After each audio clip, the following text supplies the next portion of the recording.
புதுச்சேரியில் எய்ட்ஸ் நோயால் பாதிக்கப்பட்டவர்களின் பிள்ளைகளுக்கு கல்வி உதவித்தொகையாக பள்ளி மாணவர்களுக்கு 5,000 ரூபாயும், கல்லூரி மாணவர்களுக்கு 12,000 ரூபாயும் வழங்கப்படும் என்று முதலமைச்சர் ரங்கசாமி அறிவித்துள்ளார். பாண்டிச்சேரி எய்ட்ஸ் கட்டுப்பாட்டு சங்கம் சார்பில் நாடு முழுவதும் உள்ள பொதுமக்களுக்கு, குறிப்பாக இளைஞர்களுக்கு HIV/AIDS மற்றும் பாலியல் நோய் பற்றிய தகவல்களை தெரிவிப்பதற்கு விவேகானந்தர் பிறந்த நாளான சர்வதேச இளைஞர் தினத்தை முன்னிட்டு விழிப்புணர்வு பிரச்சார துவக்க விழா கம்பன் கலையரங்கில் இன்று நடைபெற்றது. நிகழ்ச்சிக்கு முதலமைச்சர் ரங்கசாமி தலைமை தாங்கி விழிப்புணர்வு சுவரொட்டிகளை வெளியிட்டு கலைக்குழுவின் பிரசார ஊர்தியையும் மாணவர்கள் விழிப்புணர்வு பேரணியையும் முதலமைச்சர் ரங்கசாமி கொடியசைத்து துவக்கி வைத்தார்.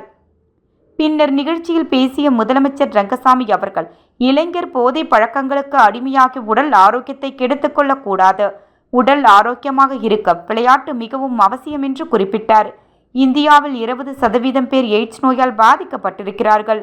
புதுச்சேரியில் 18% பேர் பாதிக்கப்பட்டிருக்கிறார்கள். இதை மேலும் குறைக்க வேண்டும் என்பதுதான் அரசின் எண்ணம் என்று தெரிவித்தார்.